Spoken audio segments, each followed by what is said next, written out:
Somewhere in the corrupt city of Kabukicho, there is an apartment where the worst of the worst conduct their dirty business. Only 20% of the apartment makes up innocent tenants.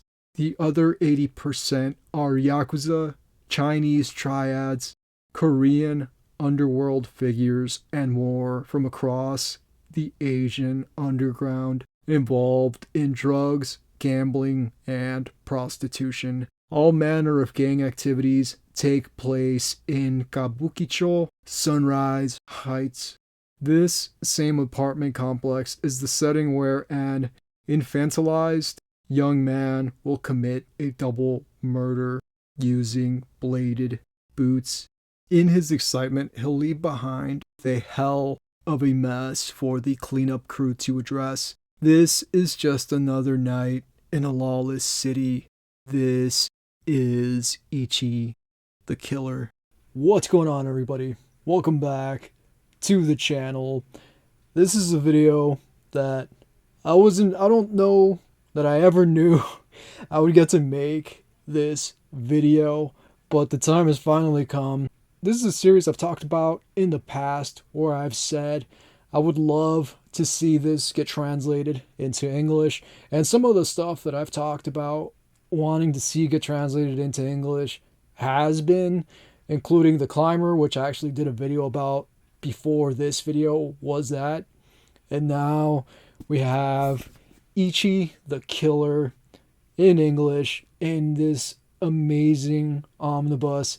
And being a massive fan of the film, pretty much having grown up with the film, with the cult classic film by Takashi Miike, getting to see the original text has been nothing but an absolute joy, and I cannot wait to share my thoughts on this series. I poured through the whole volume and wrote my feelings about what I read and kind of give you an idea of what happens in the series. I don't talk about every single thing because I like to frame these videos in a way where everyone can watch them, people that have read the manga and people that haven't read it. So I'm not going to spend any more time talking. Let's jump right back into some panels. I hope that you enjoy the rest of our time together. Ichi the Killer, written and drawn by Hideo Yamamoto, is an absolute classic series.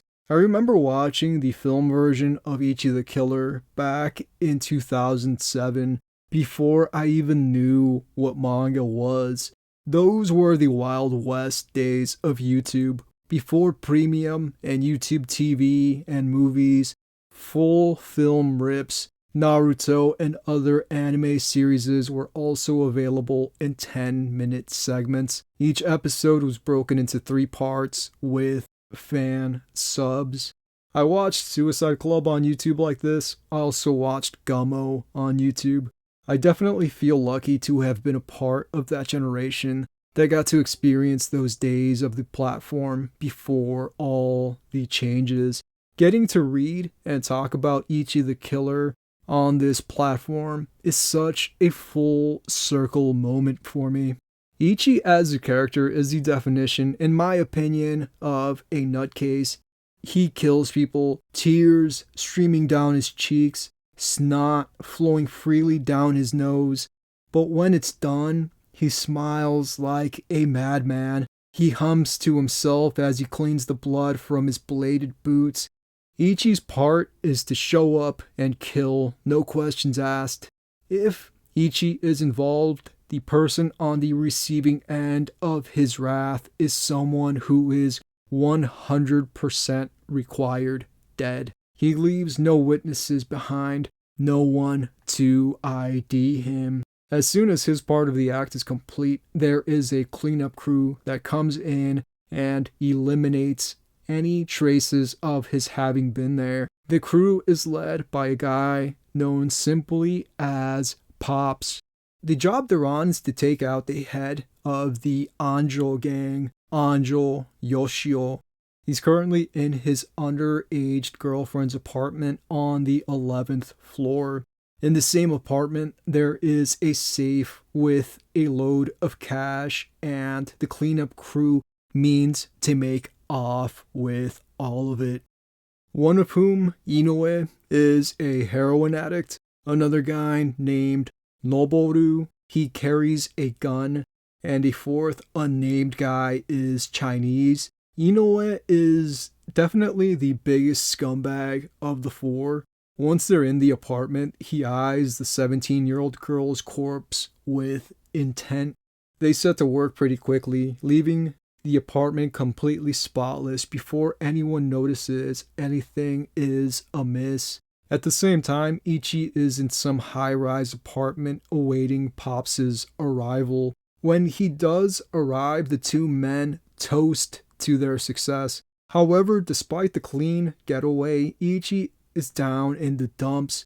He laments on the two murders he's just committed. Pops tells him not to worry about it. They were bullies, and bullies get what they deserve. Then Pops has Ichi reenact the way he took them out, and Ichi even tells him Anjo had the eyes of a bully he hated from high school. It made it easier to kill him because of those eyes. So long as Pops continues to manipulate Ichi by telling him his target is a bully, he's got a lifelong hitman. Pops plays paternal, caring father figure well, but if for whatever reason Ichi couldn't work, Pops would probably drop him in an instant. Across town, the Anjo gang is realizing what has just happened. The second in command, a fan favorite lunatic, Kakihara, disciplines two bodyguards who failed to guard the boss. They swear up and down that Boss Anjo told them he wanted to be left alone. Still, they face punishment in the form of having their manhoods pierced by Kakihara.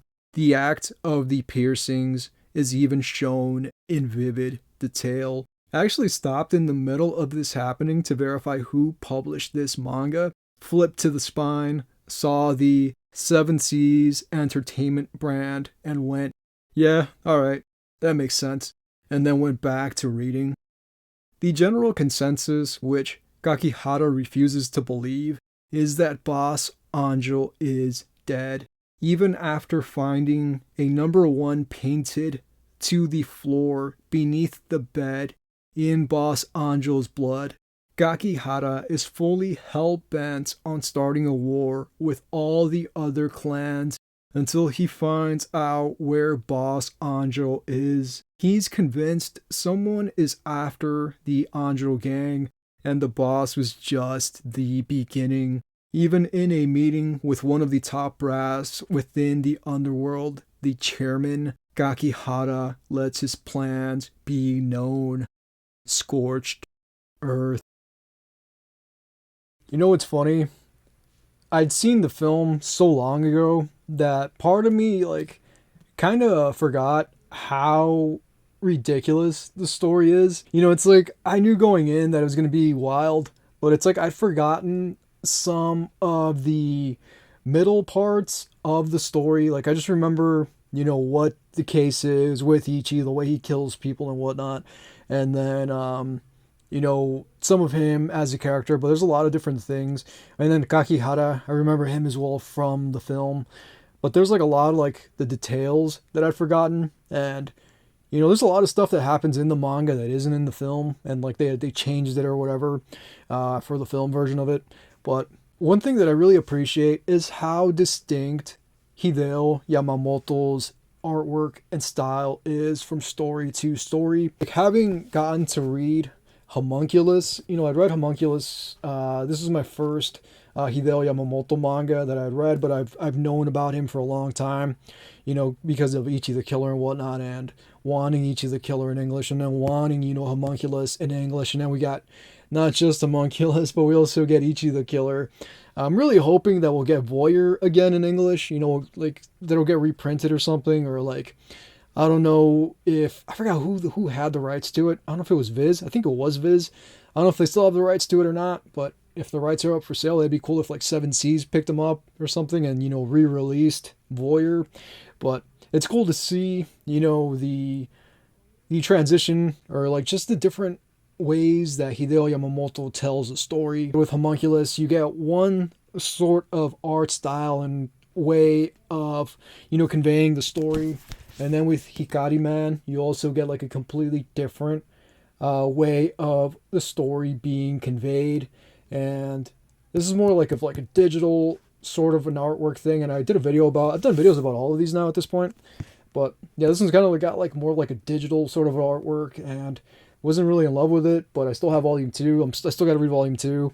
And then Homunculus I loved. This is one of those like super duper psychological stories that you kind of like see the insides of a person and whatnot. And like I talked about it pretty extensively in a video. And then Ichi the Killer is more of like the masochistic.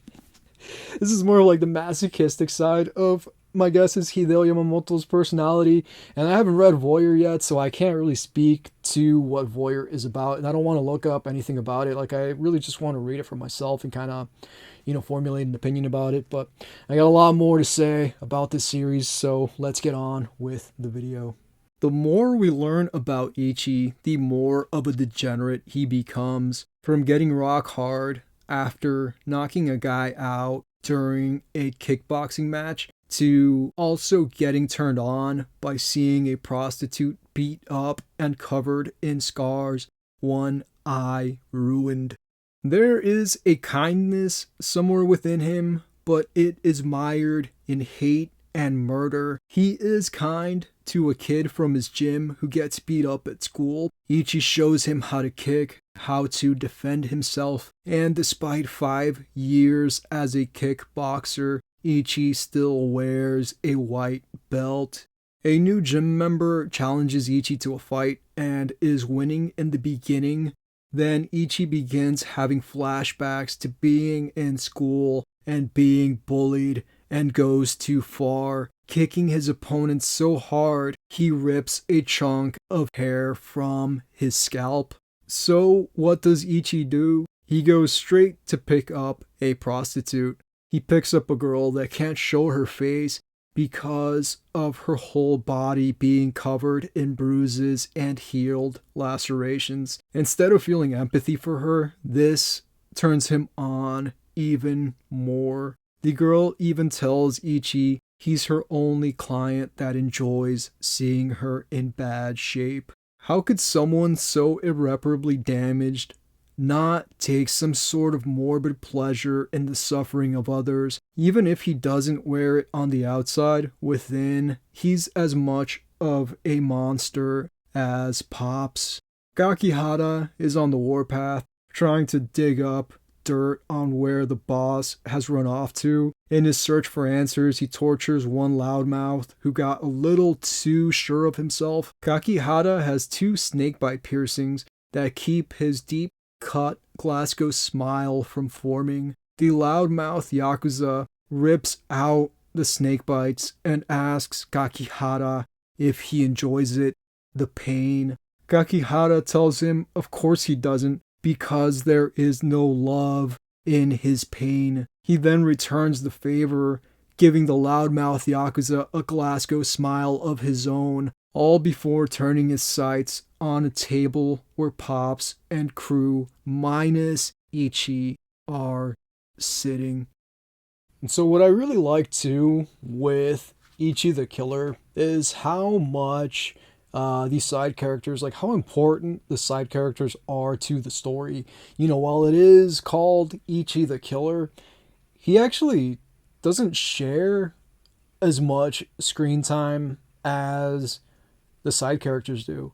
But maybe I'm just saying that, like, maybe I just, don't fully remember because it is kind of a big volume. But I feel like the side characters really take up a lot more screen time than Ichi himself does. And I think that's cool in a sense, because, like, we're getting an idea of this world, and this world is being built up where, there's this whole ecosystem, and there's all these mobsters or whatever that kind of all live in the same building. Kind of reminded me of like 2 different films. Reminded me of like Dread, and it reminded me of The Raid Redemption, where like those are 2 movies that kind of take place in like a single building. And a lot of this story revolves around kind of like a building as well. And I think this might even, pretty sure this like predates both of those things. So maybe one or the other took some sort of influence, from this manga, but I'm not saying that they did. This is probably just like a huge coincidence and whatnot, but I do appreciate, the use of side characters and, kind of using Ichi as a tool, using him as an instrument.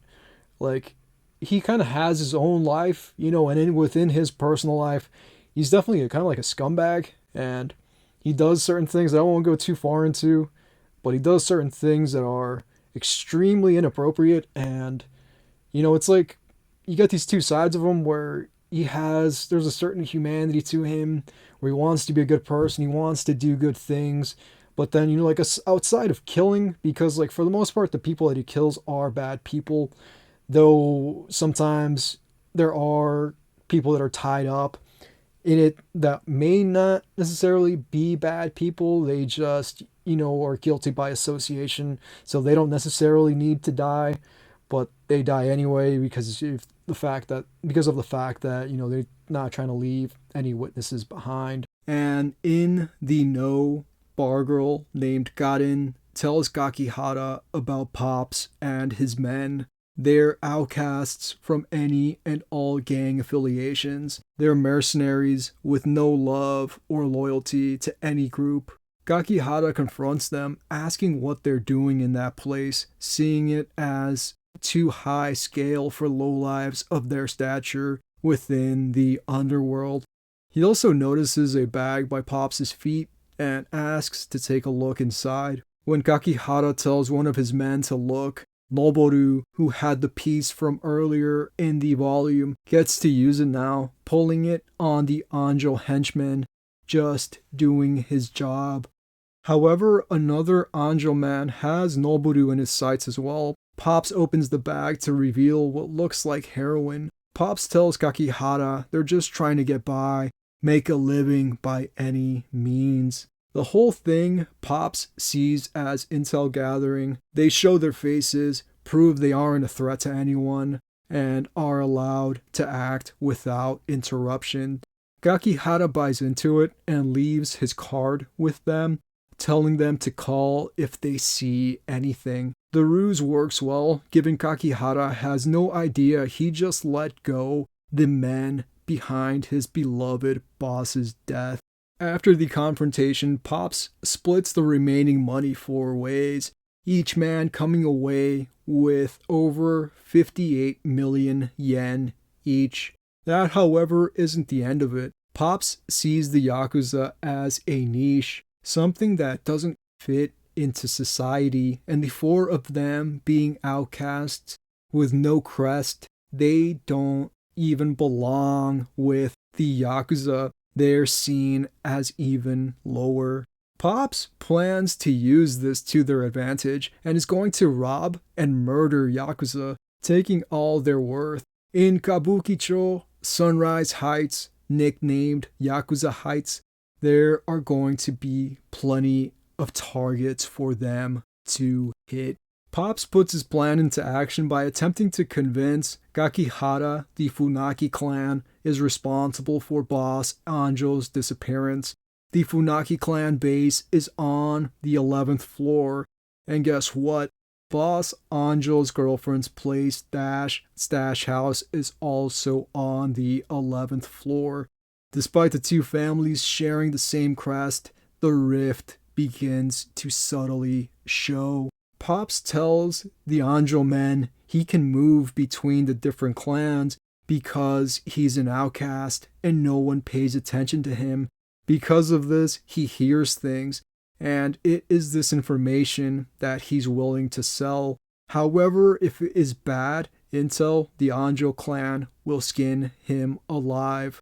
Gakihara makes up his mind that they're going to pay the Funaki family a visit. A level-headed member of the Anjo clan, Takayama, tells Gakihara they're taking it a little too far in wanting to kidnap and torture a guy named Suzuki of the Fukanaki family, especially given it's only hearsay and could be completely BS info, which as the reader we know it 100% is. However, Gakihara is so dead set on kicking ass and taking names, ask questions later, that anything standing in the way of that mindset is met with extreme hostility. Being level-headed is not a word in his vocabulary. So of course they kidnap and torture Suzuki in a room called Whisper, hanging him from chains in an act that is referred to as body suspension. It is the act of running sterilized hooks throughout the body and hanging suspended in the air. It is something that was also practiced by the Mandan Native American tribe in a spiritual rite of passage known as the Okipa ceremony.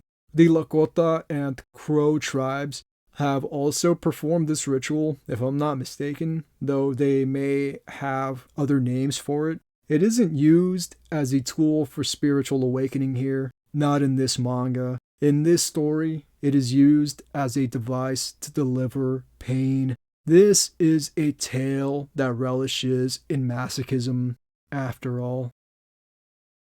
There's this movie with Jet Li, kind of makes me think of that, where there's a guy who's like his puppet master, and Ichi is kind of like that in a sense where, there's somebody pulling his strings and saying, they're bullies, Ichi, they deserve to die. And so there's definitely, I guess, Unleashed, I think is what that movie was called. So there's definitely a sort of connection, I think, in that, definitely like a manipulation thing, a manipulation tactic that is something that is employed in real life, to make people feel a certain way or to try to keep people in a certain space, a headspace or whatever. And yeah, Ichi is, I think, maybe not so much a symptom. I think he's like a reaction. Yeah, he's definitely like, I'd say more of like a reaction to this certain world, I feel like it all kind of falls within layers, where bullying is one layer, can be seen as criminal or whatever, depending on how bad the bullying is. And then from there, it starts to get, like petty to worse to worse to worse to full blown mobster, but it starts somewhere, poverty, whatever. There's definitely like a tier of it just getting progressively worse, like an iceberg, I guess, of abuse, and the victims of that abuse could in turn, push abuse out into the world, as is the case with Ichi, where it was, treated a certain way growing up, and he's held onto that into his adult life, and he uses that now to be a killer. And he is a killer who is severely, who was savagely deranged. And yeah, it's a great, I guess, character study or whatever. And he's not the only character that's being studied. You see these other characters too that are dead set in their ambitions, and there's absolutely nothing that is going to change that. So yeah, let's go through my final thoughts on Ichi the Killer. And if you've read this thing, I would love to know what you thought about it. There's probably a reason it took this long for this manga to be picked up. It is absolutely unflinching. I can see a certain demographic of manga readers picking this up and getting to the first prostitute scene and putting it down forever. There is no shame in that. This is like an endurance contest, like those iceberg videos, where the further down you go, the worse it gets. I don't think this is shocking for the sake of shock value. There's a story being told here in the way that a Serbian film has a story to tell, even Martyrs. Just because something is brutal or offensive, it doesn't mean it shouldn't exist. August Underground and the Poughkeepsie tapes are further examples of extremes of extremes. There is a definite morbid curiosity we have as living beings for the outer reaches of human suffering and endurance. There is a level of masochism we all partake in when enjoying these stories. I don't think this story is nihilistic, because these characters relish in their lives, as depraved as they are. They go to wild extremes to stay alive and propagate their madness. From Inoue, a heroin addict and necrophiliac who changed his face to continue working in the underworld, to Kakihara with his pain fetish, including cutting off a piece of his own tongue, and Ichi with his trauma addiction, which culminates in him pleasuring himself while watching a violent beating. This manga is a full-on exercise in masochism. Kakihara tortures Suzuki and burns his back with hot oil, all to get information Suzuki doesn't even have. He holds the hot kettle with boiling oil to Suzuki's member. The man is saved in the nick of time by the Funaki gang. Kakihara accuses boss Ojiki Funaki of being involved in boss Angel's disappearance.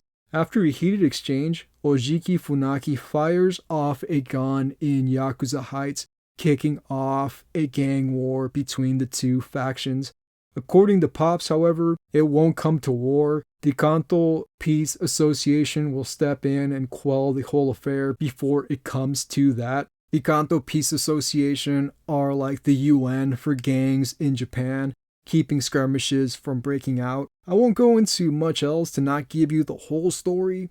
There are other side arcs happening at the same time as the main events, and they all interlock. They bleed into each other at odd intervals. Every character in this series is insane.